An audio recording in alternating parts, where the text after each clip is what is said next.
Hello everyone, आज के इस वीडियो में हम पढ़ने वाले हैं क्लास 12 इंग्लिश का मोस्ट इम्पॉर्टेंट सेंट्रल आइडिया को। आज के इस वीडियो में हम देखने वाले हैं जो आपके बोर्ड एग्जाम में 100% हम कह सकते हैं 100% कन्फर्म है कि ये सेंट्रल आइडिया आपको पूछा ही जाता है। तो चलिए हम स्टार्ट करते हैं। इतनी बात जान जाइए कि सेंट्रल आइडिया किस पे पढ़ने वाले हैं, माई मदर एट 66। अब मैं आपको पहले ही कह दे रहा हूँ कि 100% इसका चांसेस है कि आपका पूछा ही जाएगा।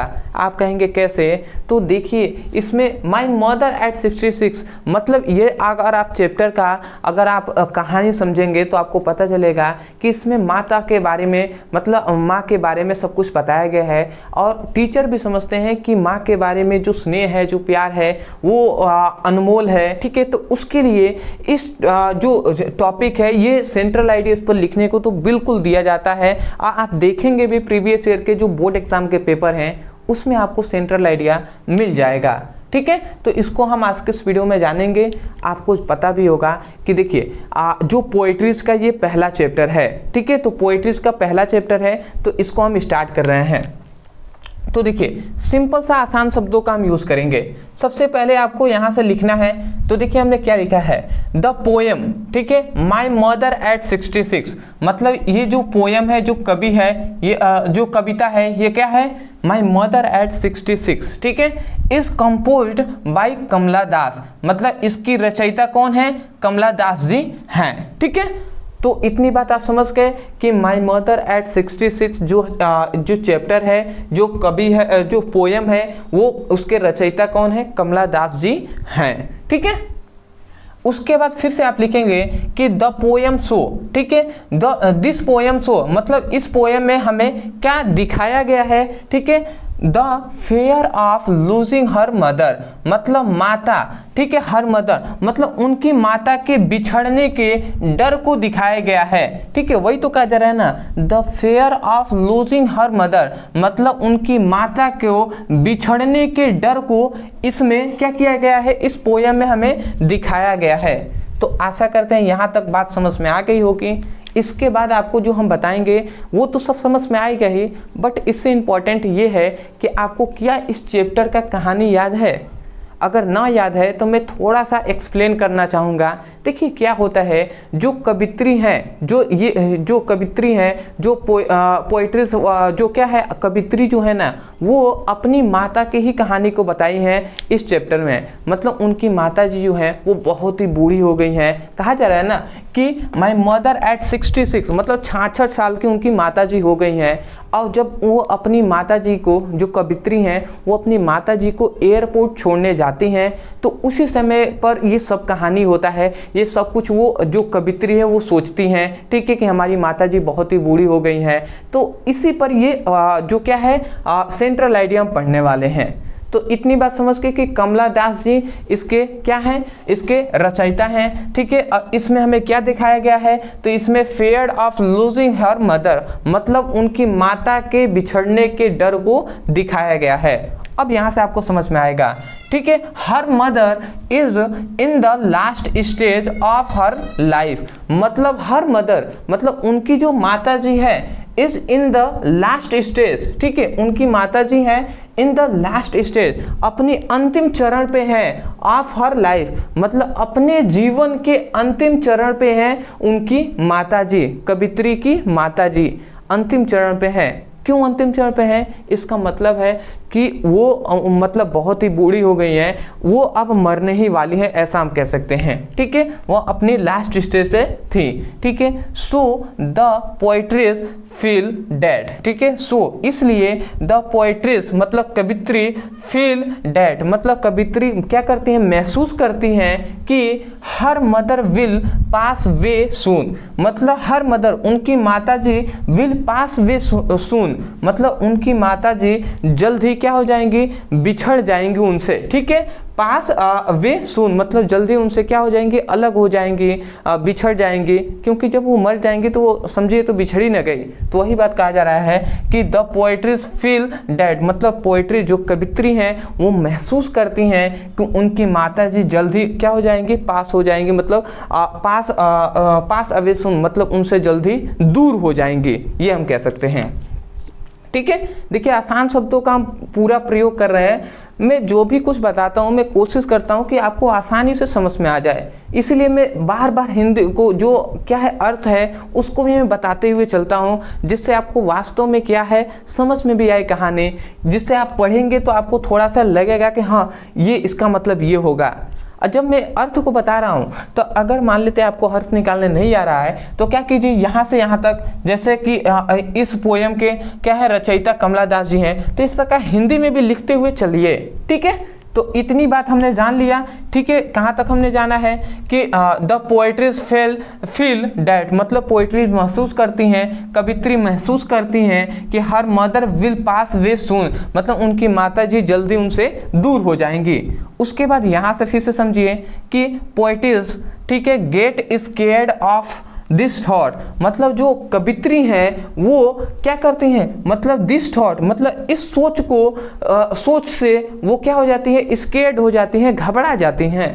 मतलब ये सब सोचती हैं कि हमारी माता जी क्या हो जाएंगी, बिछड़ जाएंगी हमसे दूर हो जाएंगी, तो उसको सोचकर, इस सोच को सोचकर वो क्या हो जाती हैं, घबरा जाती हैं, डर जाती हैं। ठीक है, वही बात कहा गया कि poets get scared of his this thought. ठीक है, मतलब इस सोच को सोचकर वो क्या हो जाती हैं, घबरा जाती हैं। बट लेकिन to come out of this thought, मतलब लेकिन जल्दी वो क्या हो जाती है, to come out of this thought, मतलब इस सोच से वो जल्दी बाहर निकल जाती हैं। ठीक है, इस सोच से जल्दी बाहर निकल जाती हैं। जैसे वो अपनी माता जी को एयरपोर्ट के लिए कार से लेकर जा रही होती हैं, तो उसी समय पे ये जब उनका चेहरा देखती हैं कवित्री, तो देखती हैं तो मेरी जो उनकी माता जी हैं उनका जो क्या हो चुकी है, बहुत ही बूढ़ी हो चुकी हैं, तो उसी समय ये सोचती हैं कि मेरी माता जी का अंतिम स्टेज चल रहा है। ठीक है, इसके बाद वो हमें छोड़ के चली जाएंगी, तो इससे वो बहुत ही घबरा जाती हैं, चिंतित हो जाती हैं। वही बात यहाँ तक बताया गया। फिर से कहा जा रहा है कि she looked outside of the car, मतलब to come out of this thought, मतलब इस सोच से क्या हो जाती है, कम आउट, मतलब जल्दी बाहर निकलकर, और she looked outside of the car, मतलब she looked out of this car, मतलब कार से बाहर देखती हैं। अब क्या देखती हैं कि द वर्ल्ड आउटसाइड, मतलब जो बाहर की जो संसार है, ठीक है, द वर्ल्ड आउटसाइड, बाहर की जो संसार है, वाज फुल ऑफ जॉय, मतलब क्या है, फुल ऑफ जॉय का मतलब हम कह सकते हैं कि बहुत ही खुश, ठीक है, बहुत ही खुशी, और एंड क्या कहा जा रहा है, एक्टिविटीज, मतलब बाहर की जो संसार है, जब वो अपने कार से बाहर की ओर देखती हैं तो बाहर जो संसार देखती हैं उसमें दिखता है कि बहुत सभी लोग क्या है, खुश हैं। ठीक है, फुल ऑफ जॉय, मतलब बहुत ही खुश, और बहुत ही वहाँ पर क्या है, एक्टिविटीज है, बहुत ही हलचल है, क्रियाकलाप हो रहा है। ठीक है, ये देखती हैं कौन, जो कवित्री हैं। उसके बाद देखती हैं कि the young tree seemed running fast. ठीक है, जो यंग ट्री है, जो मजबूत पेड़ पौधे हैं, वो सीम्स रनिंग फास्ट, वो तेजी से दौड़ते हुए प्रतीत हो रहे थे। मतलब इसका मतलब क्या हुआ कि जब आप कार चलाएंगे तो देखेंगे कि पेड़ पौधे जल्दी जल्दी पीछे की ओर होते हैं, तो वो वास्तव में चलते थोड़ी ना है, हम आगे की ओर चलते हैं, तो जिससे हमको लगता है, प्रतीत हो रहा है कि वो पीछे की ओर जा रहा है। जहाँ भी सीम्स लगे, इसका मतलब प्रतीत होना। ठीक है, वहाँ पे हम प्रतीत होना या लगना हम प्रयोग करते हैं। ठीक है, तो वही कहा गया है कि the young tree seemed running fast, मतलब जो क्या है, जो मजबूत ट्री है, ठीक है, यंगर ट्री है, ठीक है, युवा ट्री है, वो हम क्या कह सकते हैं, वो तेजी से चलते हुए प्रतीत हो रहे हैं। ठीक है, उसके बाद and children looked very happy, जो बच्चे हैं वो बहुत ही खुश दिखाई दे रहे हैं। उसके बाद कहा गया कि एट एयरपोर्ट, मतलब एयरपोर्ट पहुंचकर, जब वो कार से जा रही थी, इतनी सब बात को देखा, उसके बाद जब वो एयरपोर्ट पहुंची तो वही कहा जाए एट एयरपोर्ट पहुंचकर she looked again at her mother, मतलब जो सी लुक्ड अगेन, मतलब उन्होंने मतलब जो कवित्री हैं उन्होंने अगेन, मतलब दोबारा से देखा, एट हर मदर, अपनी माता जी को दोबारा से देखा। और जब वो अपनी माता जी को दोबारा से देखती हैं तो सी फेल्ट पेनिंग, मतलब उन्हें बहुत ही दुख होता है, बहुत ही दर्द होता है। उन्हें किसके कारण दर्द होता है, to look at the colourless and pale face of her mother, मतलब उन्हें दुख इस बात का होता है कि जैसे कि आप जानते हैं यहाँ पे कहा जा रहा है कि सी फेल्ट पेन, मतलब उन्हें दुख महसूस होता है।